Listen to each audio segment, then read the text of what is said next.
खरबूजों का सीजन आ चुका है।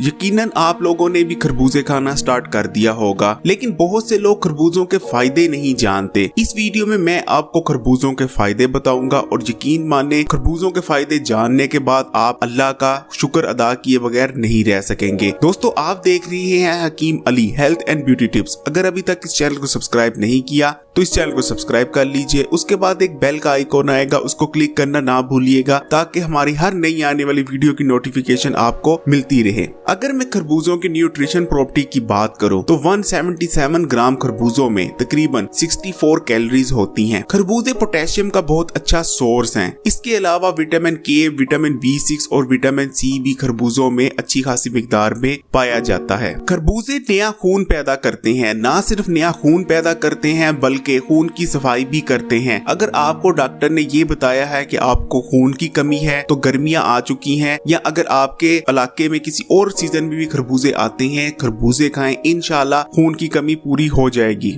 खरबूजे जिस्म में यूरिक एसिड की बढ़ी हुई मिकदार को कम करते हैं। अगर आपके जिस्म में यूरिक एसिड बढ़ गया है तो खरबूजे खाना शुरू करें, इंशाल्लाह मसला सोल्व हो जाएगा। इसके अलावा जिन लोगों के जिस्म में यूरिक एसिड बढ़ जाता है उनके ज्वाइंट्स में पेन होती है। अगर आपको भी यूरिक एसिड बढ़ जाने की वजह से ज्वाइंट्स में पेन रहती है तो खरबूजे खाएं, इंशाल्लाह 2 से 3 दिन के अंदर अंदर आपको रिजल्ट नजर आने लग जाएगा। खरबूजे पेशाब आवन है क्योंकि खरबूजों में बहुत ज्यादा मिकदार में पानी होता है। खरबूजे खाने से जिस्म के जहरीले और फाजल मादे पेशाब के रास्ते निकल जाते हैं। जिन लोगों को गुर्दों में पथरी है उन लोगों के लिए खरबूजे बहुत ज्यादा फायदेमंद और मुफीद हैं। खरबूजे खाने से गुर्दे की पथरी रेजा रेजा होकर पेशाब के रास्ते निकल जाती है। खरबूजों में एक कंपाउंड होता है जो खून को जमने नहीं देता और खून की रवानी को बेहतर बनाता है। खून के जम जाने या जरूरत से ज्यादा गाढ़े हो जाने की वजह से हार्ट अटैक का खतरा बढ़ जाता है। इस तरह खरबूजे दिल की सेहत के लिए बहुत अच्छे हैं और हार्ट अटैक के खतरे को भी कम करते हैं। हमारी हिकमत में कहा जाता है पेट की सफाई के लिए खरबूजों से बेहतर और कुछ नहीं। खरबूजे आपके पेट की सफाई करते हैं। आपके पेट में अगर कीड़े मौजूद हैं तो खरबूजे खाने से पेट के कीड़े मर जाते हैं और फुजले के रास्ते जिस्म से बाहर निकल जाते हैं।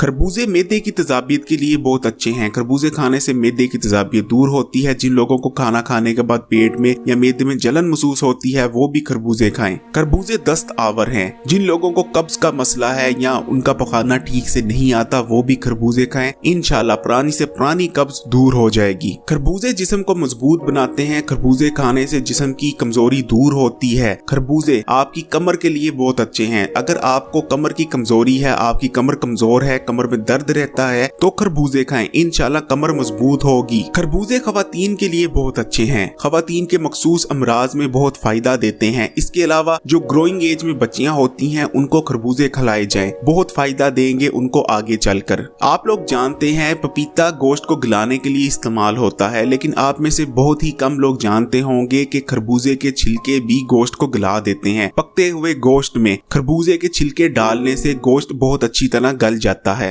खरबूजा आपके दांतों के लिए बहुत अच्छा है। खरबूजे खाने से आपके दांत साफ होते हैं। खरबूजे यरकान के मरीजों के लिए बहुत अच्छे हैं। अगर यरकान के मरीजों को खरबूजे खिलाए जाएं तो इंशाल्लाह अफाका होगा। खरबूजे गर्मी की शिद्दत को कम करते हैं। जिन लोगों को बहुत ज्यादा गर्मी में पसीना आता है वो खरबूजों का इस्तेमाल ज्यादा करें। खरबूजे दिल को सुकून देते हैं। अगर आपके सीने में जलन रहती है, बेचैनी रहती है, खरबूजों का इस्तेमाल करें। जो लोग दुबलेपन का शिकार हैं या अपने जिस्म को कठीला करना चाहते हैं वो लोग भी खरबूजों का इस्तेमाल करें। जिन लोगों का चेहरा पिचका हुआ है खरबूजे उन लोगों के लिए बहुत अच्छे हैं। एक जदीद रिसर्च ये भी बताती है कि खरबूजे कैंसर से बचाते हैं, इसलिए खरबूजों का इस्तेमाल तवातर से करना है। ये खुदा की नेमत है और सबसे बड़ी बात, इस फल को ना सिर्फ अमीर बल्कि गरीब भी बाआसानी खा सकते हैं क्योंकि खरबूजों की कीमत इतनी ज्यादा नहीं होती। खरबूजे को गरीब अमीर दोनों का फल कहा जाता है। वो लोग जिनको हाई ब्लड प्रेशर रहता है, ब्लड प्रेशर का मसला है, खरबूजे उन लोगों के लिए बहुत अच्छे हैं। मैं अभी थोड़ी देर में एक रेमेडी आपको दूंगा। अगर वो रेमेडी आप इस्तेमाल करते हैं, खरबूजों का शेक की रेमेडी दूंगा आगे चल के, तो इंशाल्लाह जहां और बहुत सारे फायदे मिलेंगे वहां ब्लड प्रेशर के मरीजों के लिए वो रेमेडी बहुत बेहतरीन है। खरबूजे खाने से स्किन में मौजूद जहरीले मादों का खात्मा होगा और आपकी स्किन इंशाल्लाह बिल्कुल क्लियर और साफ हो जाएगी। खरबूजों के बीज आपके दिमाग के लिए बहुत अच्छे होते हैं। तिब में बनने वाली हर दिमागी दवाई में खरबूजों के बीज का इस्तेमाल लाजमी होता है। खरबूजे आपका हाफजा तेज करते हैं, आपकी याददाश्त को मजबूत बनाते हैं, दिमागी सुस्ती और काहली को खत्म करते हैं। जिन लोगों का दिमाग खिंचाव का शिकार रहता है वो खरबूजों के बीज का इस्तेमाल लाजमी करें। 10 ग्राम खरबूजों के छिले हुए बीज 5 ग्राम मिश्री के साथ मिलाकर खाने से दिमाग की ताकत में इजाफा होता है, दिमाग की कमजोरी दूर हो जाती है, हाफजा बेहतरीन हो जाता है। अब मैं आपको बताता हूँ खरबूजे खाने का सबसे बेहतरीन वक्त कौन सा है। हमारी तिब में माना जाता है खरबूजे खाने का सबसे जो बेस्ट टाइम है वो है दोपहर का, और दोपहर के खाने के 2 घंटे बाद अगर आप खरबूजे खाएं इससे बेहतर और कुछ नहीं हो सकता। लेकिन एक बात याद रखिए कि खरबूजों को कभी खाली पेट इस्तेमाल नहीं करना चाहिए। इसके अलावा खरबूजे खाने के बाद फौरन पानी भी नहीं पीना चाहिए, कम से कम आधे घंटे बाद पानी पिया जाए वो बेहतर है। अगर खरबूजे खाने के बाद फौरी पानी पी लिया जाए तो हैजा होने का खतरा बहुत ज्यादा बढ़ जाता है, क्योंकि खरबूजों के अंदर बहुत ज्यादा पानी होता है। कोई भी ऐसा फल जिसमें बहुत ज्यादा पानी पहले से ही कुदरत ने रखा हो उसके बाद कभी भी फौरन पानी नहीं पीना चाहिए। वैसे तो खरबूजों को दिन के किसी भी हिस्से में इस्तेमाल किया जा सकता है, लेकिन रात के खाने के बाद खरबूजों से परहेज करना अच्छा रहता है। अब मैं खरबूजों की शेक की एक रेमेडी आपके साथ शेयर करने जा रहा हूँ, बहुत मुफीद है। जिन लोगों को गर्मी में मुख्तलिफ मसाइल होते हैं उनके लिए ये बहुत ज्यादा अच्छी है, ठंडक आवर है। इसको इस्तेमाल करने से आपको पूरे दिन इंशाल्लाह गर्मी की शिद्दत में कमी महसूस होगी। इसके अलावा जिन लोगों को हाई ब्लड प्रेशर रहता है, जैसे कि मैंने ऊपर बताया था, उनके लिए ये रेमेडी बहुत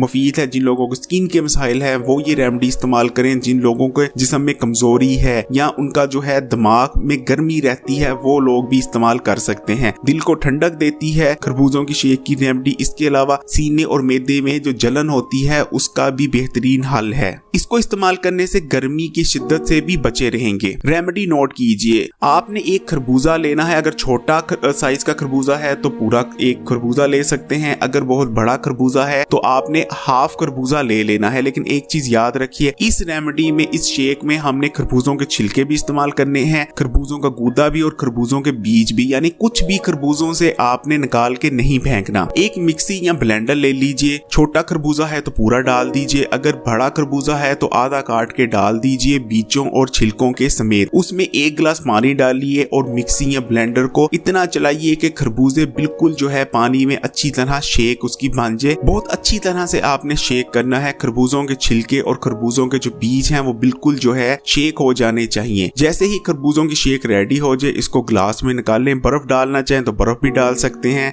अगर आपका जो है टेस्ट इस किस्म का है कि थोड़ा आप मीठा पीना पसंद करते हैं तो हेल्थ पॉइंट व्यू से बात करूं तो इसमें थोड़ा शहद डाल लीजिए, अदरवाइज इसमें थोड़ी चीनी भी डाली जा सकती है। मैं रिकमेंड करता हूं कि इसमें आप चीनी वगैरह ना डालें, बल्कि थोड़ा सा अगर शहद डालें तो इसका जायका और खुशगवार हो जाएगा। बर्फ डालिए, थोड़ा शहद डालिए और इसको इस्तेमाल कीजिए। वैसे तो आप चीनी के साथ भी इस्तेमाल कर सकते हैं, मैं बजाते खुद चीनी के साथ इस्तेमाल करना पसंद करता हूँ खरबूजे का शेक। खरबूजे के शेक की रेमेडी हड्डियों की कमजोरी में बहुत मुफीद समझी जाती है। ये मैं आपको इसकी शेक के हवाले से बात बता रहा हूँ। जिन लोगों को हड्डियों का भुरभुरापन या हड्डियों की कमजोरी रहती है, उठते बैठते हड्डियां आवाज करती हैं, अगर वो 1 महीना ये शेक इस्तेमाल कर लें इंशाल्लाह हड्डियां बेहतरीन हो जाती हैं। दोस्तों, खरबूजों को लेकर एक बहुत ज्यादा सवाल होता रहता है मुझसे, सोचा इस वीडियो में उस सवाल का जवाब भी देता चलूं। बाज इलाकों में खरबूजे जो पैदा होते हैं मकामी तौर पर, उनका रंग, उनके छिलकों का रंग, गूदे का रंग बिल्कुल डिफरेंट होता है उस खरबूजे से जिसको आमतौर पर खरबूजा कहा जाता है। तो वहाँ के लोग अक्सर मुझसे पूछते रहते हैं कि हकीम साहब, हम जिस इलाके में रहते हैं वहाँ जो खरबूजे पैदा होते हैं वो कुछ और ही शक्ल के हैं, उनके छिलके का रंग और है, उनके गूदे का रंग और है, तो हम क्या उसको खरबूजा ही कंसीडर करें? जो हमारे मकामी तौर पर जो फल पैदा हो रहा है उस खरबूजे में भी वही फायदे होंगे जो नॉर्मल खरबूजे में होते हैं, या वो खरबूजा नहीं कोई और ही फल है? तो मैं दोस्तों क्लियरिफाई करना चाहूंगा, यहाँ क्लियर करना चाहूंगा आपको इसका एक कॉन्सेप्ट कि जो मुख्तलिफ फल होते हैं जब वो मुख्तलिफ इलाकों में पैदा होते हैं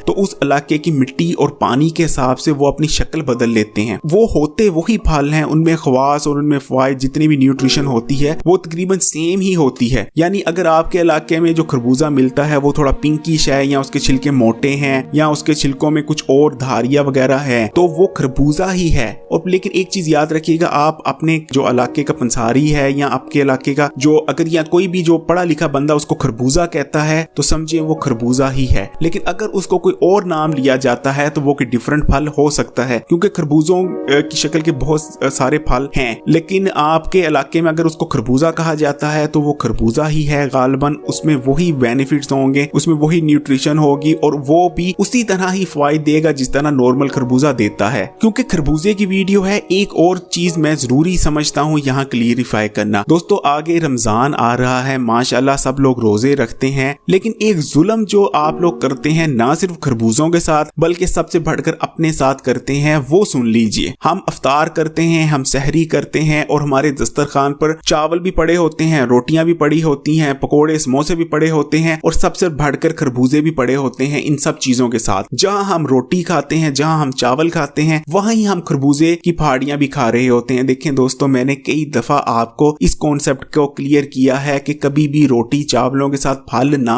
खाएं। जरा आप खुद ही सोचिए कि आपने रोटी खाई, रोटी को हजम होने में मैदे में 4 घंटे तक लग जाते हैं, चावलों को भी जो है हजम होने में काफी देर लग जाती है, लेकिन जब खरबूजा है वो तो होता ही बहुत हजम आवर है। आप खाते हैं, कुछ देर बाद खरबूजा हजम हो जाता है, लेकिन जब खरबूजा मिलता है चावलों के साथ तो चावलों को हजम होने में या रोटी को हजम होने में थोड़ा टाइम लगता है, थोड़ा बहुत बल्कि बहुत ज्यादा टाइम लगता है खरबूजे के मुकाबले में। इसलिए जब वो दोनों मिक्स हो जाते हैं तो वो खरबूजा भी उसमें मिक्स होके जो है मैदे में आपके सड़ने लगता है, सड़न पैदा करने लगता है, जिसकी वजह से ना सिर्फ आपका मैदा खराब हो सकता है, फूड पॉइजनिंग हो सकती है, बल्कि आप जो सिंपल अगर अल्फाज में कहूं तो आप हैजे का शिकार तो हो ही सकते हैं। इसलिए कभी भी खरबूजे जैसे फल को या किसी भी और फल को रोजों में दस्तरखान पर रख के रोटी चावलों के साथ हरगिज मत खाएं। और सबसे जुल्म की बात यह होती है कि पकौड़ों के साथ खा रहे होते हैं, तो मैं रिक्वेस्ट करूंगा कि सही तरीके से खाएं। सही तरीका मैं बता देता हूं, कुछ भी आप खाएं, अफ्तारी में खाएं, सहरी में खाएं, तो उसके कम से कम 1 घंटे बाद फल खाएं। ये ना करें कि रोटी चावलों के साथ फल खाएं और समझेंगे जी हमने तो बहुत अच्छा काम कर लिया, हमें तो सारी न्यूट्रिशन मिल गई। ऐसा नहीं हुआ, आपने ना आपको रोटी की न्यूट्रिशन मिलेगी, ना चावलों की मिलेगी, ना खरबूजे की मिलेगी। अगर अलग-अलग खाएंगे, फासला रख के खाएंगे, तो इंशाल्लाह आपको रोटी चावलों और खरबूजे हर एक की